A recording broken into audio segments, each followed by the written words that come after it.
I knew my family had chosen my sister over me when I looked across my wedding reception and counted 37 empty chairs. That's not one of those dramatic numbers people make up afterward either. I counted them because I'd arranged every single chair myself the night before. 37 white folding chairs facing the Gulf at the Little Marina event room in Gulfport, Mississippi. White chair covers rented from a woman named Denise, who also did church luncheons and retirement parties, small fake lanterns from Hobby Lobby, cheap flowers from Sam's Club that I trimmed myself in my kitchen sink while listening to weather reports and old country music. I remember standing there in my wedding dress thinking, well, at least nobody can say I didn't try.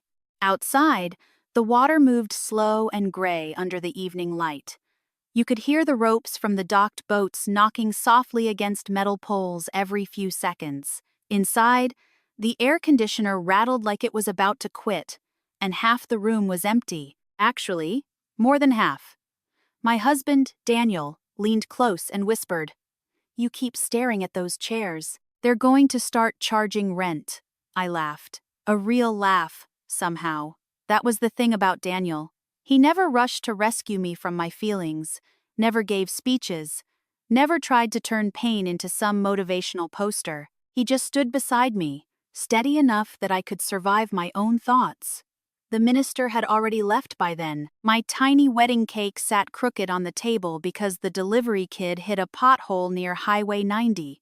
Mrs. Donnelly from next door was trying to fix the frosting with a butter knife while pretending not to notice my side of the family never showed up. Daniel's mechanic buddy Earl was pouring sweet tea into plastic cups. 6 guests total. And honestly, those 6 people worked harder to celebrate us than my own relatives ever had. 2 months earlier, I mailed my wedding invitations from the post office outside Keesler Air Force Base during my lunch break. I remember because the woman at the counter asked if I was the nervous bride, and I told her no, just tired. At 38, I wasn't walking into marriage expecting fairy dust and violin music. I just wanted peace, a decent man, a quiet life, after years of deployments, emergency calls, and family drama that somehow always landed on my shoulders. Then, 11 days before the wedding, my sister Tiffany announced her engagement party. Same Saturday, same time window, Mobile, Alabama, about an hour away. Bryce's family already booked the venue, my mother told me over the phone, in that careful voice she used whenever she wanted me to swallow disappointment quietly. "Honey, you know how important first impressions are for Tiffany?" I was sitting in my truck outside Walmart when she said that. I remember gripping the steering wheel and watching a shopping cart roll loose across the parking lot. "What about my wedding?" I asked. "It's not about choosing sides. That's exactly what it became." One by one, people backed out. Aunt Cheryl had travel issues. My cousin Neil suddenly had overtime at the refinery. Uncle Rob said he'd try to stop by both, which meant neither. Even my father called 2 days before the wedding and said, "You know, your sister gets emotional during important events."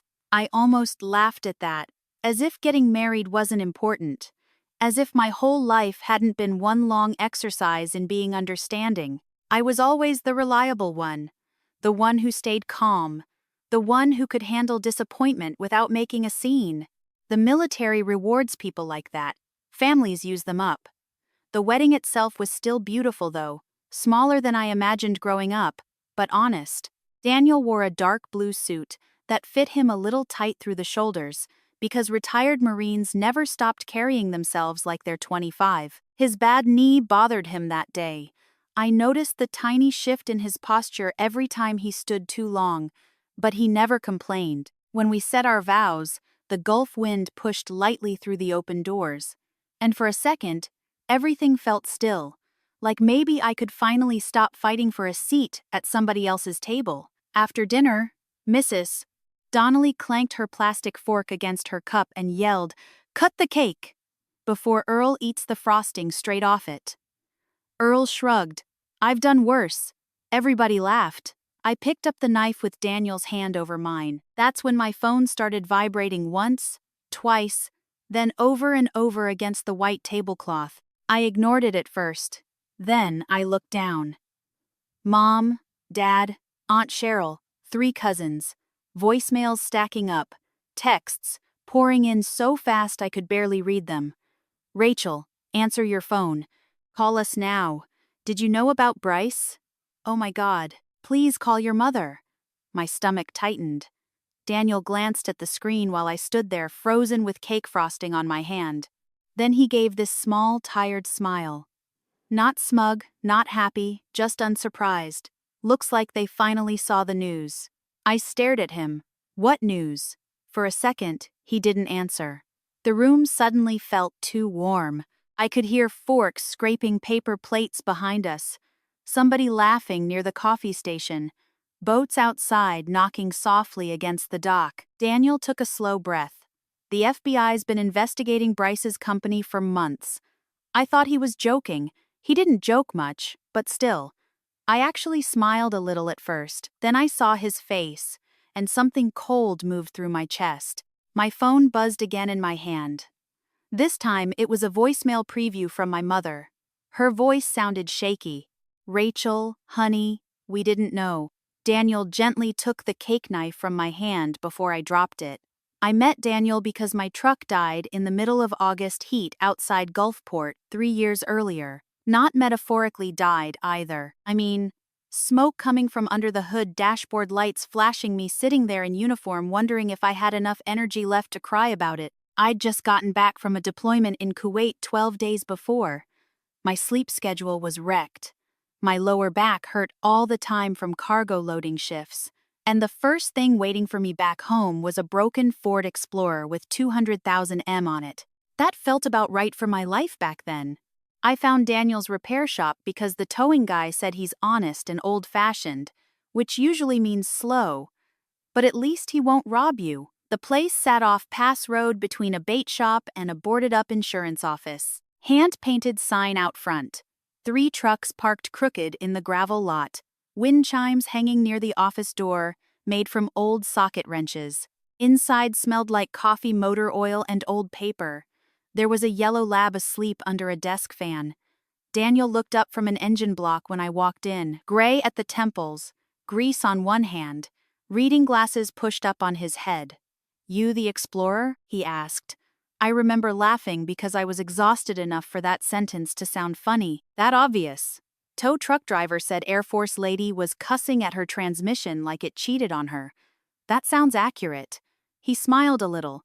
Not flirtatious, not performative, just amused. I liked him immediately because he talked to me like a person instead of a woman he was trying to impress. While he checked the truck, I sat in the office drinking terrible coffee from a foam cup, while Chester, the shop dog, leaned against my leg like we'd known each other for years. Daniel came back 20 minutes later wiping his hands on a rag. Transmission's not dead, he said, which is the good news and the bad news. You still drive a Ford. That was our beginning. Simple as that. Over the next few months, I kept finding excuses to stop by the shop. Oil changes, tire rotations. One time, I showed up because my windshield wipers squeaked. They squeak because they're old, he told me. I know. You still want me to replace them? Not really. He leaned against the counter, looking at me for a second. You lonely Captain Mercer. I should have been offended. Instead, I laughed so hard coffee nearly came out my nose. Daniel had been a Marine, first Gulf War, later Afghanistan as a contractor. His right knee got wrecked during a roadside explosion outside Kandahar years earlier. On cold mornings, he walked stiff for the first 10 steps. He never dramatized any of it. That mattered to me. Military people can tell the difference between someone carrying pain and someone performing it for attention. My family unfortunately saw Daniel very differently. The first time my mother met him, she hugged him politely, then asked me in the kitchen if he was financially stable. Not happy, not kind, financially stable. I remember standing there holding a casserole dish while she whispered, "Honey, Tiffany's dating a man who owns investment properties in Mobile." I looked at her. Daniel owns a business. He fixes mufflers. He owns the building. That shut her up for maybe 30 seconds. Tiffany was worse. She called Daniel Mr. Oil Change once during Thanksgiving after too much wine. Bryce laughed like it was the funniest thing he'd ever heard. Bryce Caldwell always laughed too loud. That man came pre-packaged. Expensive watch, tight polo shirts, teeth so white they looked rented. He drove a white BMW with dealership plates for almost a year, which should have told us everything right there. But my parents adored him because Bryce talked about money constantly. Investment opportunities, development projects, luxury condos, tax write-offs. My father once spent 45 minutes listening to Bryce explain coastal property values, while Daniel quietly fixed the loose cabinet hinge under my parents' sink without being asked. Guess which man got treated like success? I tried not to let it bother me. That's what dependable daughters do. We absorb things quietly until it starts eating holes through us from the inside. Around that time, my mother's blood pressure medication got more expensive. Dad's knee problems got worse after his retirement from the shipyard. Tiffany called me crying twice because she'd maxed out another credit card, and every single time, somehow I handled it. I wired money from deployment savings, paid bills online during lunch breaks, ordered groceries to their house when hurricanes rolled through. One Saturday after a bad storm, I spent 6 hours on my parents' roof patching water damage because contractors were backed up across Harrison County. It was 93 degrees outside. I was standing on that roof sweating through an old Air Force t-shirt while Tiffany sat inside filming engagement content with Bryce for social media. At one point, she opened the back door and yelled, "Rachel, can you move your truck? It's ruining the lighting." I actually climbed down and moved it. That's the embarrassing part, not what they did, what I kept allowing. Later that night, Daniel handed me an ice pack for my shoulder and said, "You know your family treats you like an emergency contact, right?" I frowned at him. What's that supposed to mean? It means they only call when something breaks. I got defensive immediately. They're my family. I know. You think I don't know Tiffany spoiled? I think you know, he said calmly. I don't think you know how tired you are. That stayed with me. A few weeks before the wedding, I stopped by Daniel's shop unexpectedly after work. He was in the office arguing quietly on speakerphone with somebody. "No," he said firmly. "I already sent the invoices. My shop never worked on those properties." He noticed me standing there and ended the call. "Everything okay?" I asked. "Just lawyer stuff." He looked exhausted. There was an open email on the computer screen for half a second before he closed it. I caught one thing. Caldwell Coastal Development, Bryce's company. Daniel noticed my face change. "It's complicated," he said. "What is?" He rubbed the back of his neck. "There's an investigation into some fake repair billing connected to veteran housing contracts. My shop name got attached to paperwork we never authorized. And Bryce is involved." Daniel hesitated too long. That was answer enough. I remember sitting down slowly in the office chair while Chester rested his head on my boot. "You think he's actually dirty?" Daniel chose his words carefully. "I think some people get addicted to looking successful." That night, I drove home with the windows down. Even though it was humid as hell outside, part of me wanted to call my parents immediately. Part of me already knew what would happen if I did. They wouldn't hear concern. They'd hear me threatening Tiffany's future, and somehow I would become the problem again. The strange thing about betrayal is that sometimes your body notices it before your brain does. That night at the wedding, after Daniel told me Bryce was under federal investigation, I felt cold all over. Not dramatic movie cold, just this heavy, numb feeling crawling through my chest while everybody around me kept eating cake and talking about fishing weather. Mrs. Donnelly finally noticed something was wrong. "Honey," she said softly, "you look pale." I sat down hard in one of the empty chairs. My phone would not stop vibrating. Voicemail after voicemail. Texts stacking so fast I couldn't read them. Bryce got taken outside. "Call me now. Please answer your father." "Tiffany's hysterical." I looked at Daniel. "You knew this could happen tonight." He shook his head immediately. "No. I knew the investigation was moving faster this week. I didn't know reporters would show up at the party. I stared at him. How long have you been involved? A few months? A few months? Daniel sat beside me slowly, careful with his knee. My shop name was attached to fake invoices connected to housing repairs for disabled vets. Somebody billed the government for work that never happened, and Bryce, he was connected to one of the development companies. The room suddenly sounded far away. Earl was laughing about something near the buffet table. Somebody opened another can of Diet Coke. Outside, a motorcycle rolled down Highway 90. Normal sounds.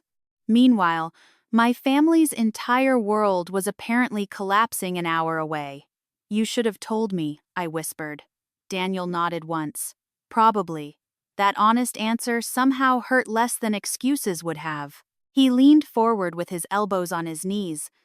But every conversation about your sister turned into your family acting like you were jealous of her. I didn't want your wedding day becoming another fight where you had to defend yourself.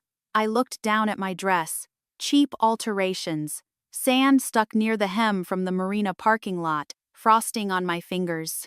I'd spent years being treated like the sturdy appliance in the family. Useful, reliable, not particularly precious. And somehow Tiffany still ended up with the fancy parties. At least until tonight. My phone rang again. Mom. This time I answered. The second I said hello, she burst into tears. Rachel, honey, this is a disaster. Not hello, not congratulations. A disaster. I closed my eyes. What happened? They came into the party asking questions about Bryce's company. Her breathing sounded shaky and uneven. At first, everybody thought it was some misunderstanding. Then those men showed up. And what men? Federal agents. Even saying the words seemed to embarrass her. In the background, I could hear people talking loudly, glasses clinking, somebody crying. Mom lowered her voice. They asked Bryce to come outside and Tiffany started screaming. Of course she did. Mom kept talking fast the way she always did when panic started outrunning dignity. The reporter was filming everything. Your father tried getting people to leave quietly, but everybody already knew something was wrong. Bryce kept saying there'd been a mistake. I could picture it perfectly. The country club ballroom in Mobile, white tablecloths, Tiffany's engagement photos blown up on easels near the entrance.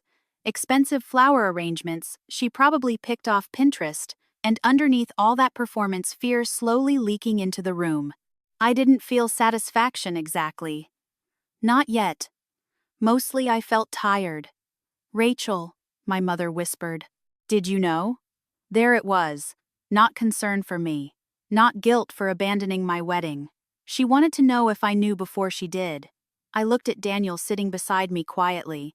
Yes, I said finally. I knew there was an investigation. Mom inhaled sharply like I'd slapped her. Why wouldn't you tell us? I almost laughed. Instead, I said the truest thing that had come out of my mouth in years. Because nobody in this family listens to me unless something's already on fire. Silence. Then I heard Tiffany screaming somewhere in the background. Even muffled through the phone, I recognized that voice instantly. High, frantic, furious. This is your fault. Not directed at me, at somebody else nearby. Probably Bryce. Mom started crying again. Your sister's devastated. I looked around the reception hall. Mrs. Donnelly was wrapping leftover cake in foil. Earl and Daniel's friend Mike were arguing about football near the coffee station. One of the older veterans from Daniel's Marine Corps League was helping stack chairs without being asked. The people who came to my wedding were cleaning up with us. My own family had skipped it for a disaster wrapped in expensive decorations. I have to go, I told Mom. Rachel, wait. I hung up. For a while, neither Daniel nor I said anything. The marina room had mostly emptied by then. Outside, the wind coming off the Gulf smelled like salt and diesel fuel from the boats. Finally, I looked at him. So, what exactly did Bryce do? Daniel rubbed his jaw slowly before answering. Federal money got approved for hurricane repairs on veteran housing units along the coast. Some companies billed for work that either never happened or got done halfway. And your shop? Fake vehicle repair invoices? He shrugged bitterly. Apparently, my business repaired trucks that never existed. I frowned. How'd you catch it? One of the invoice numbers was out of sequence. He gave a tired half smile. Scammers usually get greedy before they get smart. That sounded exactly like Bryce. Flashy watches, big promises, talking non-stop about expanding opportunities while other people picked up the actual work, and my parents had worshipped him for it. I suddenly remembered my father laughing during Christmas dinner, when Bryce joked that Daniel probably measured success one oil change at a time. Dad had laughed so hard he choked on ham. Daniel never reacted. At the time, I told myself maturity meant letting things go. Now, I wondered how much silence had cost me over the years. My phone buzzed again. This time it was a text from Tiffany herself. You knew. 3 words. That was it. No congratulations on my wedding. No apology. No. Are you okay? Just blame. I stared at the message so long the screen dimmed. Then, another text came through. Bryce says Daniel set him up. Daniel saw my expression. What? I handed him the phone. He read the text once, then handed it back calmly. I figured that was coming. You didn't set him up right. He looked genuinely offended. Rachel, I know. I rubbed my forehead. I'm sorry. This whole thing just feels insane. Daniel stood slowly and held out his hand to help me up. You ready to go home? I looked around the nearly empty reception hall one last time. 37 empty chairs. And somehow, for the first time all night, they didn't feel quite as painful. 2 days after the wedding, Daniel and I were sitting in lawn chairs outside his garage apartment in Pasiguila, eating leftover barbecue from a foam container when my parents showed up unannounced. It was almost dark out, humid enough that my shirt stuck to my back. Somewhere down the street, somebody was mowing grass, even though it was nearly 8. Daniel looked over my shoulder first. Company. I turned and saw my father's silver Buick pulling into the gravel driveway crooked. Nobody got out right away. That alone told me something was wrong. My dad usually moved with the confidence of a man who believed every room belonged to him. Former shipyard supervisor, loud opinions, firm handshake, always carried himself like he still had somewhere important to be. But when he finally stepped out of the car, he looked older. Not a little older. Old. His shoulders slumped forward. One hand pressed against his knee before he straightened up. My mother climbed out slowly, holding a foil-covered baking dish against her chest like some southern peace offering. Daniel muttered quietly, "Pound cake." "What?" "Your mom brings pound cake when she's scared." That almost made me laugh. Almost. Mom spotted me and immediately forced a smile too bright for the situation. "Hi, sweetheart." "Sweetheart." Interesting how fast people rediscover affection when their social standing catches fire. I stood but didn't walk toward them. "You should have called first." Dad looked around awkwardly at the little apartment above the garage, the rusted smoker near the fence, Daniel's old fishing rods leaning beside the door. This place embarrassed them once. Now they looked relieved I'd answer the door at all. Mom lifted the baking dish slightly. "I made lemon pound cake."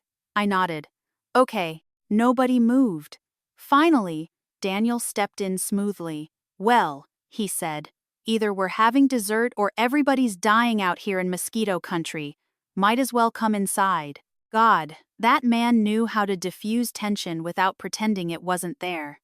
Inside the apartment smelled faintly like motor oil, coffee, and laundry detergent. Small kitchen, old wood table, TV too small for the wall it sat against. Mom kept glancing around like she was realizing for the first time that Daniel and I actually had a life together. She'd never bothered understanding. Nobody touched the pound cake. Dad sat down carefully with a soft grunt from his knees. Mom started talking immediately. "Rachel, honey, we are so sorry about missing the wedding." I folded my arms. She rushed on before I could answer. "This whole Bryce situation blindsided everyone." "Not everyone," Daniel said quietly. Mom flinched. Dad shot him a look, but honestly, he didn't have enough energy left for anger anymore. The last 48 hours had apparently worn them both down hard. Mom twisted a napkin between her fingers. "Tiffany's a wreck." There it was again. Always Tiffany first. Even now, I leaned back against the counter. You know what's interesting? I said calmly. Not one person in this family called to ask how my wedding was. Mom opened her mouth. I kept going. You all skipped it. Then suddenly Bryce gets investigated and now everybody remembers I exist. Dad rubbed his forehead tiredly. That's not fair. I stared at him. For a second, neither of us spoke. Then I said very quietly, "What part isn't fair?" That hit him harder than yelling would have. My father looked down at his hands. Old hands now, veins raised, skin thinner than I remembered. Grease stains permanently worked into the knuckles after 40 years at the shipyard. Aging sneaks up on men like him crew. One day they're climbing scaffolding and barking orders. Next thing you know, they're struggling to stand without pushing off armrests. For a moment, I actually felt sorry for him. Then Mom spoke again. We made mistakes. Plural. Safe word. Soft word. Mistakes sounded so much kinder than choices. Daniel quietly stood up. I'm going to check the downstairs locks, he said. He was giving us privacy. But before leaving, he squeezed my shoulder once. Steady. Always steady. The second the door shut behind him, my mother burst into tears. Real tears this time. Messy ones. We didn't know Bryce was involved in something criminal. I nodded slowly. But you knew enough to skip my wedding for him. Mom cried harder. Dad finally spoke. We thought Tiffany was building a better future. That sentence settled over the room like smoke. Not cruel exactly, just honest. And honesty can hurt worse. I laughed once under my breath. A better future, I repeated. Dad looked miserable. Honey Bryce talked about investments and properties and connections, we thought. He stopped. You thought Daniel wasn't good enough. Neither of them answered. Didn't need to. I walked to the sink, mostly because I suddenly needed somewhere else to look. Outside, a train horn sounded faint in the distance. Mom wiped her face. There's something else we need to tell you. That tone made my stomach tighten immediately. Dad looked ashamed before she even spoke. You remember that emergency account you opened years ago while you were overseas? I turned slowly. What about it? Mom glanced at Dad, then back at me. We borrowed some money. Borrowed? Another soft word. How much? Silence. How much? Dad answered this time. 15,000. The room went completely still. I actually thought I'd misheard him. That account was for emergency. Mom nodded frantically. It was at first. Tiffany got behind on bills and then the engagement party deposits. The what? She said Bryce's family expected something nice. I stared at her. Every deployment, every overtime shift, every lonely military holiday eating cafeteria turkey while wiring money home. All of it suddenly flashed through my head at once. You used my deployment savings, I said softly. Mom started crying again. We meant to replace it. I laughed then. Not because anything was funny, because if I didn't laugh, I might break something. Dad stood carefully. Rachel, no.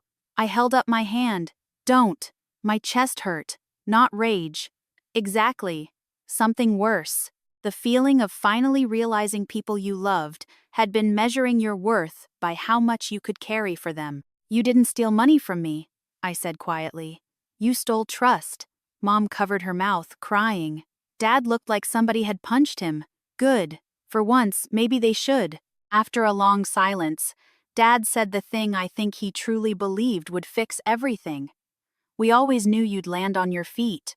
There it was. The curse of being the capable child. People stop imagining you can bleed. Eventually, my parents left with the untouched pound cake still sitting on the table. I stood at the kitchen sink, staring out the window long after their car disappeared. Then, suddenly, I couldn't hold myself together anymore. I sat down on the floor and cried harder than I had at the wedding. Not loud, just exhausted. Daniel came back upstairs a few minutes later, took one look at me, and quietly sat beside me on the tile floor. No speeches, no fake wisdom. He handed me a paper towel because we were out of tissues. A minute later, my phone buzzed again. Tiffany, you could have warned us. Your husband ruined my life. I read it twice, then locked the screen. Daniel leaned his head back against the cabinet. An apology after consequences usually isn't love, he said quietly. It's fear wearing good manners. The next morning, before I could lose my nerve, I drove to Hancock Whitney Bank and removed my mother's name from the emergency account. My hand shook while signing the paperwork. 3 weeks after the wedding, Daniel got invited to a recognition event at the Gulf Coast Veterans Outreach Center in Gulfport. Recognition event. That phrase alone almost made him refuse. Sounds like they're giving out plaques nobody wants, he muttered while fixing coffee one morning. We were standing in his tiny kitchen before sunrise. The local news droned softly from the television. Rain tapped against the window over the sink. Daniel slid a mug toward me. You going? I asked. He shrugged. Probably should. You hate events. I hate khakis, he corrected. That got a laugh out of me. By then, life had settled into something quieter, but not easier. My parents kept calling every few days trying to check in. Tiffany had stopped texting after I ignored her last message. Bryce's face popped up occasionally on local news segments whenever reporters discussed the investigation into coastal repair fraud. The farther the story spread, the smaller my family seemed to become. Not physically, emotionally. Like all the pretending had finally collapsed under its own weight. I still hadn't fully processed the money. That was the part people wouldn't understand, unless they'd spent years being the dependable one. It wasn't just $15,000. It was every deployment birthday, every missed Christmas, every extra shift loading cargo while sand blew through hangars overseas. I saved that money because military life teaches you emergencies come fast, and my parents had handed it over, so Tiffany could impress people at a country club. Some nights that thought still woke me up angry. Other nights, it just made me tired. The Veterans event was held in a church fellowship hall off Highway 49.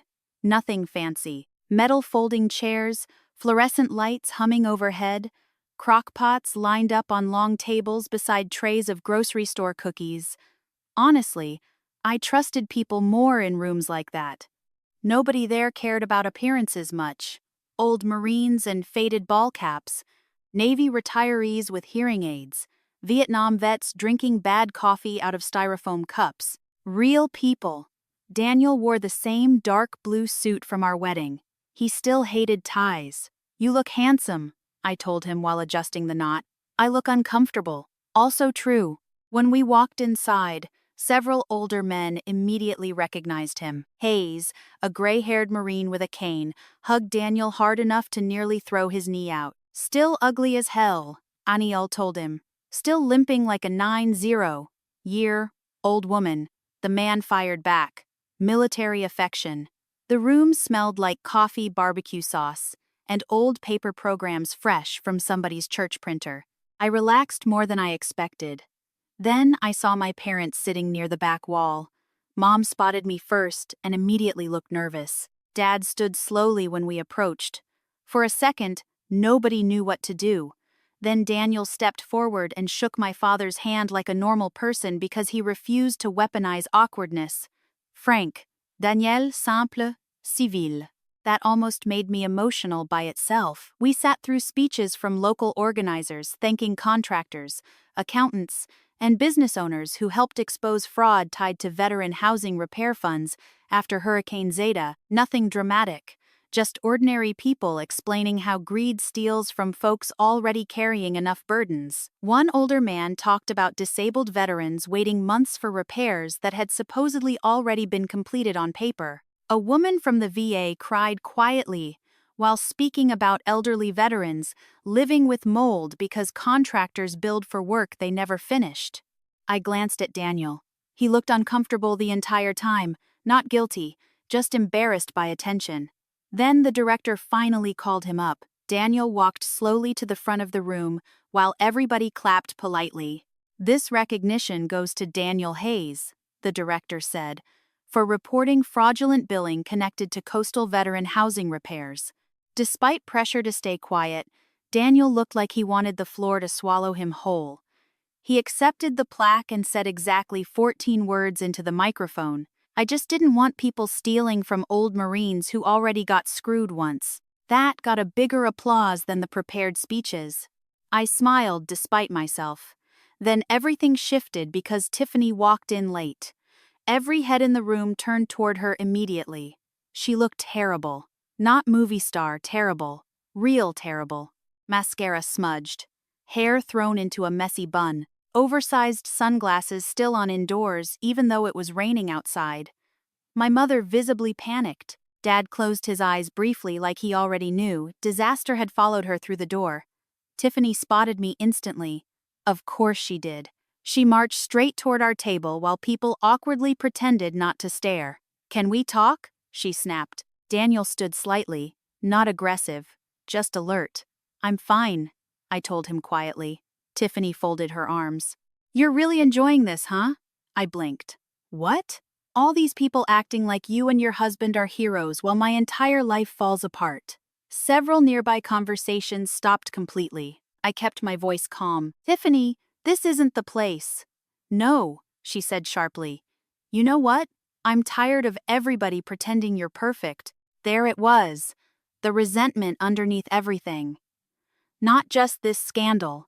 Years of comparison. Years of jealousy twisted sideways.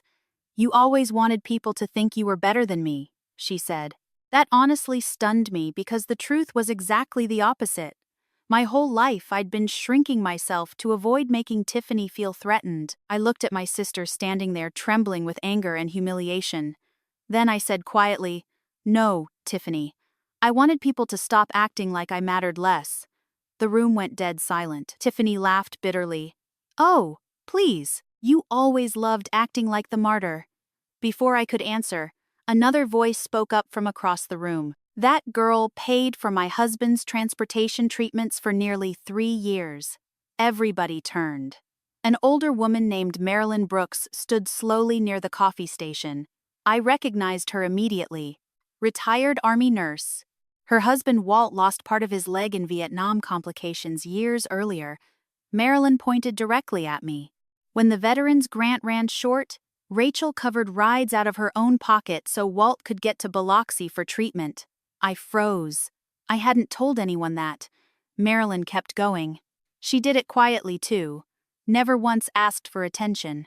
The room shifted. People started murmuring softly.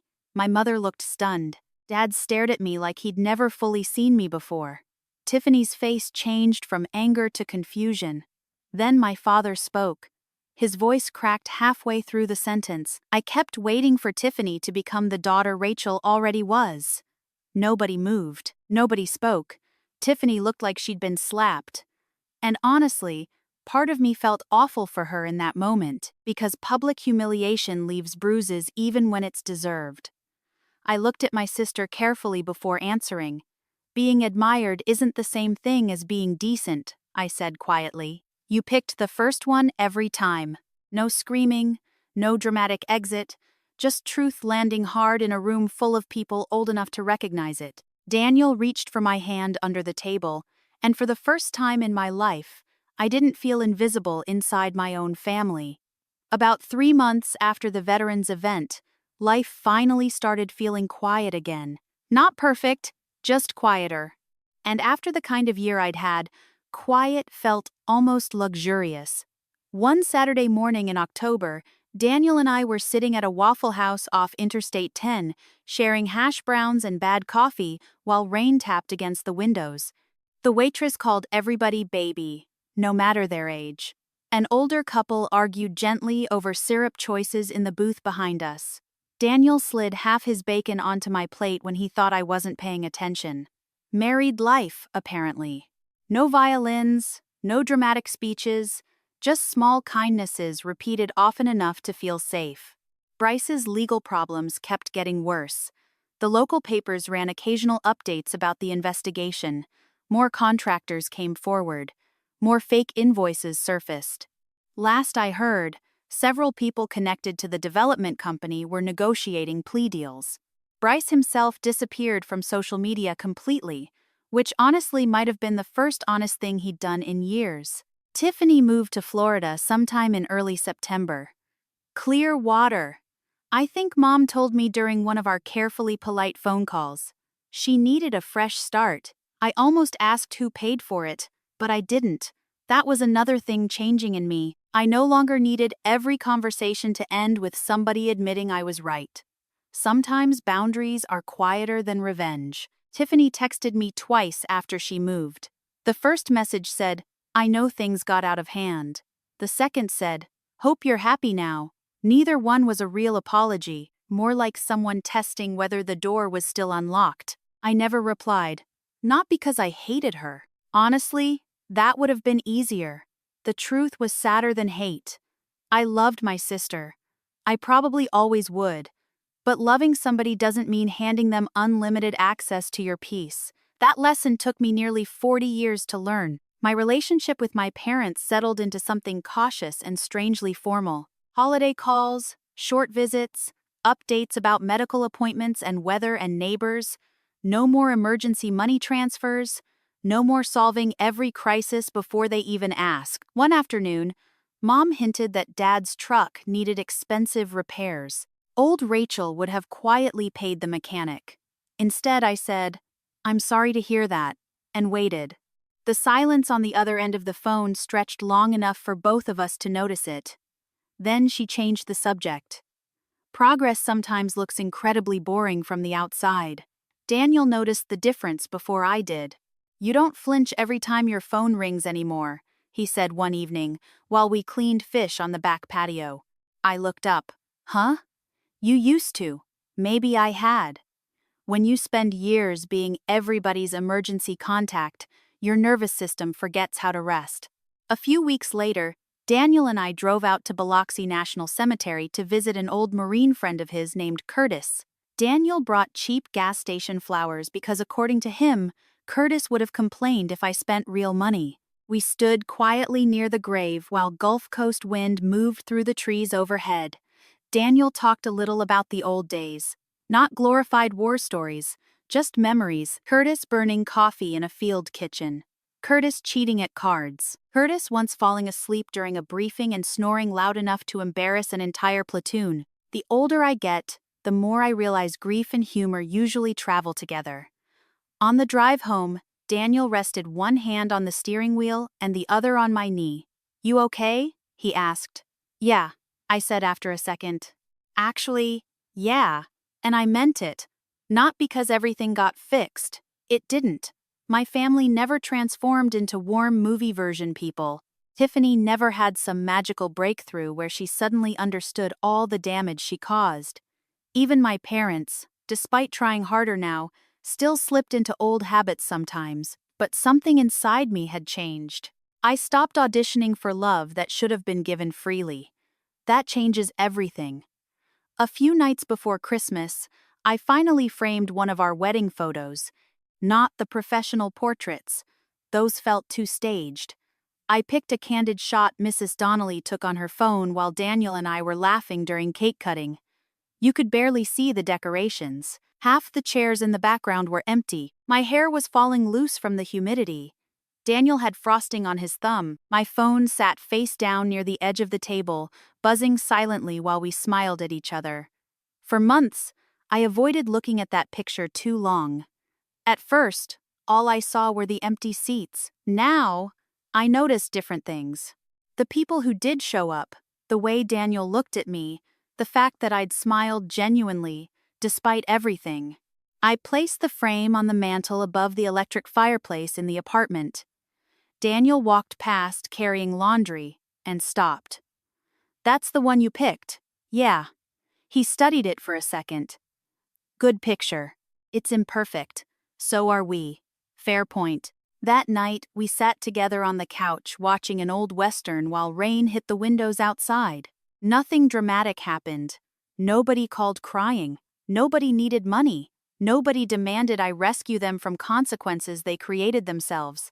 And honestly, that piece felt stranger than revenge ever did. I used to think being the strong one meant carrying everybody else no matter how heavy they became.